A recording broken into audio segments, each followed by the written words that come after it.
Welcome back. Again, I am Roger Leon, and we are looking at the Constitution of the United States. But before we start today, I want to thank IWBT Network for hosting our Constitution. IWBT hosts Inspirations with Brian and Tanya and Home Inspirations, with shows that include this show, Our Constitution, Treasures with Tanya, Dynamic Design with Brian, Passions, Cooking Inspirations, The Upper Room, and The Shop. IWBT can be seen on YouTube, X, Instagram, and Facebook. So thanks again to IWBT. Today, we're looking at Section 3 of Article 1. Remember, Article 1 establishes the U.S. Congress, made up of both the House of Representatives and the Senate. And you'll remember Section 2 sets up the U.S. House of Representatives. Now, Section 3 establishes the U.S. Senate. Let's look at the actual language of this section. The Senate of the United States shall be composed of 2 senators from each state, chosen by the legislature thereof, for 6 years, and each senator shall have 1 vote. Immediately after they shall be assembled in consequence of the first election, they shall be divided as equally as may be into 3 classes.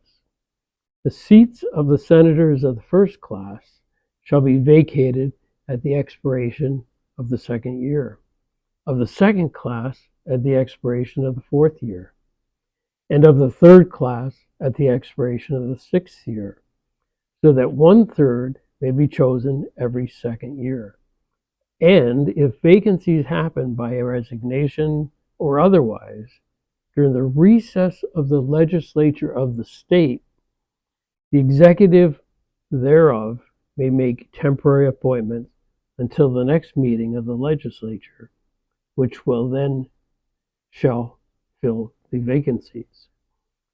No person shall be a senator who shall not have attained the age of 30 years and been 9 years a citizen of the United States, and who shall not, when elected, be an inhabitant of that state for which he shall be chosen. The Vice President of the United States shall be the President of the Senate, but shall have no vote unless they be equally divided. The Senate shall choose their other officers and also a President pro tem in the absence of the Vice President, or when he shall exercise the office of the President of the United States. The Senate shall have the sole power to try all impeachments. When sitting for that purpose, they shall be on oath and affirmation. When the President of the United States is tried, the Chief Justice shall preside. And no person shall be convicted without the concurrence of 2/3 of the members present.